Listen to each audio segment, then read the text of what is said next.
Assalamualaikum warahmatullahi wabarakatuh. Baiklah, di sini saya akan menjelaskan tentang laporan hasil PJBL kami, yaitu tentang pelatihan pengelolaan ikan bagi masyarakat Kelurahan Pasien dan Tigo untuk mengembangkan UMKM dengan mata kuliah perencanaan program pendidikan luar sekolah atau pendidikan non formal.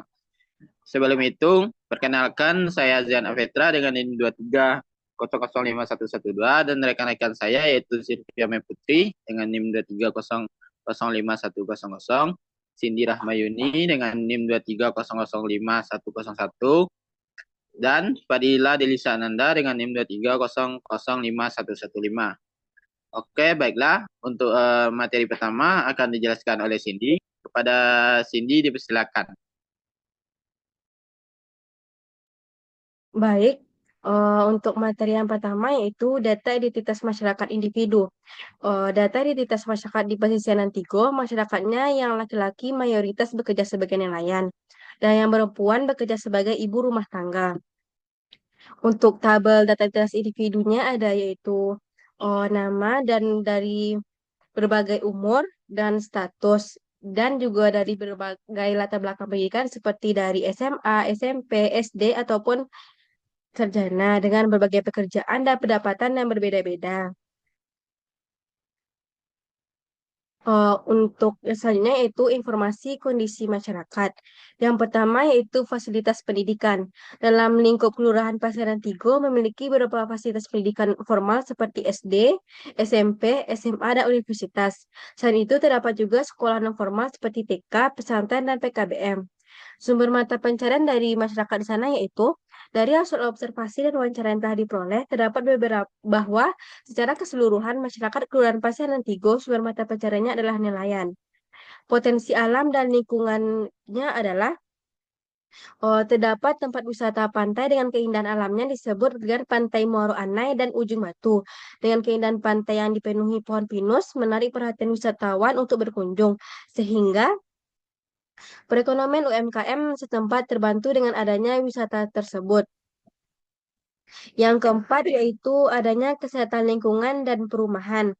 Dikarenakan letak Paseanan Tigo dekat dengan pantai sehingga minim populasi akan tetapi dikarenakan keusulan para pedagang menyebabkan sampah berserakan di pesisir pantai. Yang selanjutnya itu pola makanan dan gizi masyarakat. Masyarakat Kelurahan Paseanan Tigo cukup memperhatikan makanan dan gizi seimbang. Apalagi tempat tinggal masyarakat dekat dengan pantai sehingga mudah mendapatkan gizi dari asal lautnya. Yang keenam yaitu adat istiadat dan kebiasaan masyarakat setempat. Adat istiadat masyarakat setempat masih berdasarkan turunan terdahulunya yang masih berjalan sampai sekarang seperti randai. Serta kebiasaan dari masyarakat adalah ke laut. Pengolahan ikan yang diproduksi ke pasar tradisional maupun luar dinamakan maneba, di mana pengolahan ikan tersebut menjadi ikan asin. Selanjutnya yaitu kegiatan keagamaan. Dalam kegiatan keagamaan, masyarakat Pasai dan Tigo sebagian mengikuti kegiatan majelis taklim yang saat ini masih beroperasi sampai sekarang. Yang kedelapan yaitu fasilitas ibadah. Fasilitas ibadah masyarakat Pasai dan Tigo cukup memadai yang terdapat kurang lebih 5 masjid dan 4 musola. Selanjutnya yaitu aktivitas yang menonjol. Di Pasar dan Tigo dikenal sebagai tempat ikan segar dijumpai, dikarenakan aktivitas jual beli yang khas di pasar tradisional Banda Ai. Pasar tradisional Banda Ai berlangsung setiap pagi hingga menjelang siang, sehingga menarik perhatian pengunjung untuk kembali lagi. Sekian dari saya, kembali kepada moderator.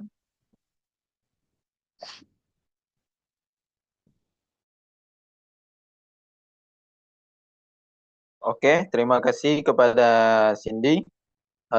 Untuk materi selanjutnya akan dijelaskan oleh Fadila. Kepada Fadila dipersilakan. Baiklah, terima kasih kepada moderator. Di sini saya akan menjelaskan tentang informasi dasar masalah kelompok sasaran. Yang pertama ada aspek kehidupan manusia seperti aspek ekonomi.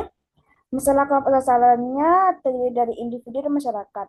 Individu yaitu dilihat dari perekonomian yang saya amati saat ini dengan salah satu narasumber penghasilan beliau cukup memadai. Yang kedua ada masyarakat, dilihat dari situasi yang saya amati beberapa penghasilan masyarakat Pasien Tigo ini tergolong rendah dikarenakan cuaca saat ini tidak stabil. Adapun sikapnya sebagai dari masyarakat pasienan Tigo kurang puas dengan penghasilan diperoleh. Pengetahuannya sebagai masyarakat telah mengetahui proses jual beli yang benar dan mendapatkan laba yang lumayan cukup untuk memenuhi kebutuhan hidup. Dan yang dan keterampilannya banyak masyarakat pasien Tigo memiliki keterampilan terbatas. Adapun aspek yang kedua yaitu aspek sosial. Setiap individu berpartisipasi dalam menolong sesama lain sehingga tidak memunculkan sikap egois. Adapun kelompok sasaran pada masyarakat, interaksi masyarakat di sini tergolong bagus karena saling bekerja sama dan gotong royong. Jika ada kerja bakti, terus ada sikap saling menjaga dan melindungi serta mengembangkan potensi yang ada. Adapun pengetahuannya, masyarakat memahami pengetahuan sosial ada di lingkungan sekitar. Dan keterampilannya, masyarakat kerap melakukan sosialisasi seperti diadakannya acara 17 Agustus. Yang ketiga ada aspek budaya. Menerapkan budaya, masalah kelompok sasaran pada individu menerapkan budaya yang turun-temurun di lingkungan keluarga. Sedangkan pada masalah kelompok sasaran masyarakat, adat yang kental masih menjadi budaya di masyarakat setempat. Adapun sikapnya, kekentalan budaya pada masyarakat mempengaruhi sikap dan pengetahuan tentang budaya di masyarakat sangat kental. Keterampilannya, masyarakat masih aktif memajukan tarian tradisional sampai sekarang. Adapun aspek pendidikan, masalah kelompok sasaran pada individu lulusan SMA atau sederajat, sedangkan pada masyarakat sebagai para orang tua rata-rata memiliki pendidikan tamatan SMA, akan tetapi penerus masyarakat mempunyai kegiatan yang kuat untuk melanjutkan pendidikan ke jenjang yang lebih tinggi. Adapun sikapnya sebagai masyarakat yang mempunyai pendidikan tinggi memberikan dampak positif pada lingkungan setempat. Pengetahuan tingkat pendidikan masyarakat yang tidak setara dan keterampilannya melakukan sosialisasi di setiap aspek tertentu pada lingkungan masyarakat. Aspek yang kelima adalah aspek kesehatan. Kelompok sasaran pada individu memperhatikan kesehatan dengan mengkonsumsi makanan yang sehat dan segar. Sedangkan pada masyarakat, dengan adanya pasar tradisional dan penangkapan ikan segar oleh nelayan membuat kebutuhan gizi masyarakat terpenuhi. Sedangkan pada sikap, keusilan tangan pengunjung seperti buang sampah sembarangan membuat kondisi lingkungan yang tidak sehat. Adapun pada pengetahuan, masyarakat selalu memperhatikan kesehatan mereka dengan menjaga kelestarian alami. Dan pada keterampilan, keaktifan masyarakat yang menyelenggarakan posyandu untuk anak di bawah umur dan ibu hamil. Aspek yang keenam ada aspek politik. Di sini tidak ada masalah kelompok atau sasaran dan sikapnya. Di sini adanya cuma pengetahuan yang mana minimnya pengetahuan masyarakat tentang politik dan keterampilan memperluas saluran air yang ada di pinggir jalan. Yang terakhir ada aspek pertahanan keamanan. Sasaran kelompok individu membutuhkan keamanan agar minim terjadi tindakan yang membahayakan atau merugikan masyarakat. Sedangkan kepada masyarakat, masyarakat kurang aktif dalam keamanan dan lingkungan. Sikapnya tidak ada pos ronda pada lingkungan masyarakat. Sedangkan pada pengetahuan, kurangnya kesadaran akan pentingnya keamanan pada lingkungan masyarakat dan keterampilan mendirikan pos kamling di setiap RW. Sekian dari saya kembalikan ke moderator. Baiklah, terima kasih kepada Fadila. Untuk materi selanjutnya akan dijelaskan oleh Sylvia. Kepada Sylvia dipersilakan.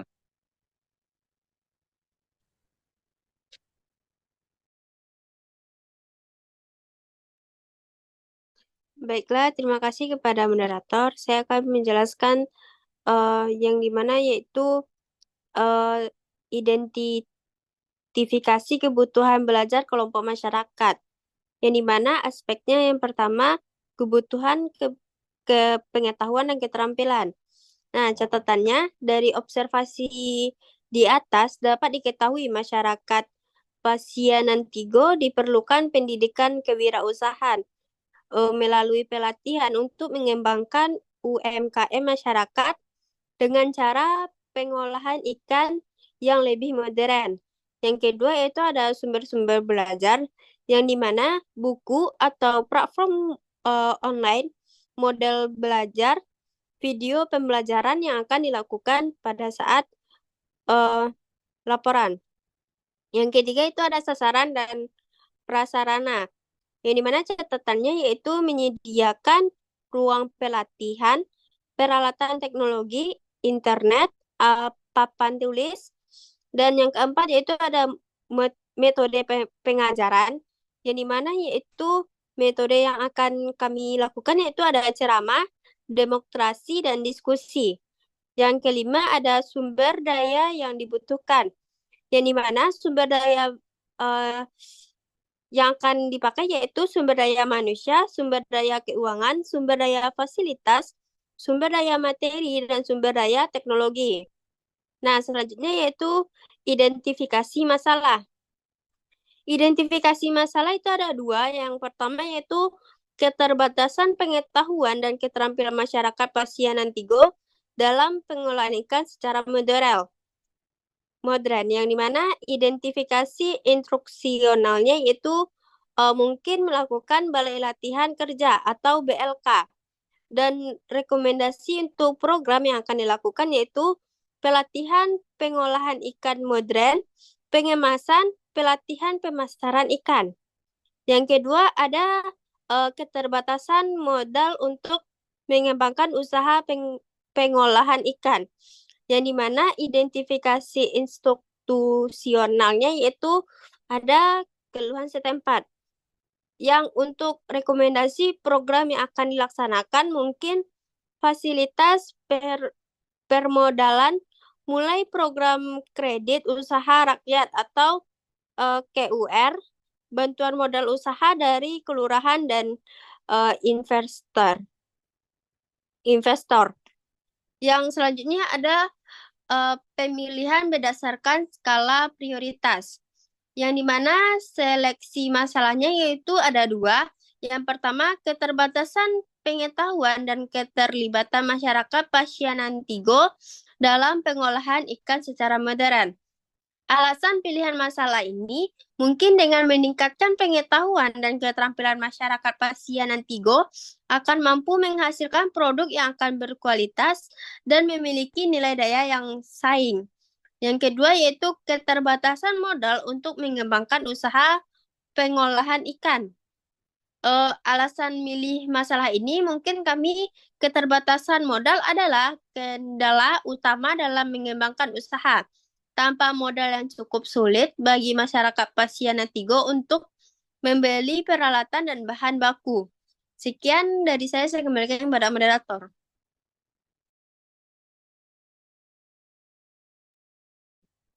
Oke, baiklah. Terima kasih kepada Sylvia. Untuk materi selanjutnya akan saya jelaskan, yaitu tentang rencana proses kegiatan. Yang pertama, masalah yang dilihat adalah keterbatasan pengetahuan dan keterampilan masyarakat Pasianantigo dalam mengelola ikan secara modern. Dengan merekomendasikan program, kami merekomendasikan program yaitu tentang pelatihan pengelolaan ikan modern, pengemasan pelatihan, serta pemasaran ikan. Dan desain programnya ialah tentang pelatihan selama seminggu menggunakan metode ceramah, demonstrasi, diskusi yang melibatkan ahli gizi dan menggunakan media online serta pembelajaran video. Yang kami harapkan dalam hasil jangka pendeknya ialah masyarakat Kelurahan Pasianantigo mampu mengidentifikasi jenis ikan yang cocok diolah, memahami teknik pengolahan higienis, Dan jangka panjangnya terbentuknya kelompok usaha yang memproduksikan produk olahan ikan dengan kualitas bagus sesuai dengan jangkauan pasar dan menghasilkan merek dagangnya sendiri dengan target meningkatkannya jumlah produk ikan di pasaran. Masalah kedua ialah keterbatasan modal untuk mengembangkan usaha pengolahan ikan. Yang dimana target yang diinginkan adalah meningkatnya pendapatan masyarakat pasien Antigo dengan desain programnya, sosialisasi program atau KUR. Kami merekomendasikan programnya dengan fasilitas pemodalan melalui program kredit usaha rakyat atau KUR, bantuan modal usaha dari kelurahan dan investor. Jadi hasil yang diharapkan dalam jangka pendeknya ialah meningkatnya jumlah pelaku usaha memperoleh akses permodalan. Dan jangka panjangnya ialah terbentuknya kooperasi di masyarakat pasien Antigo dalam pengolahan ikan secara bersama-sama.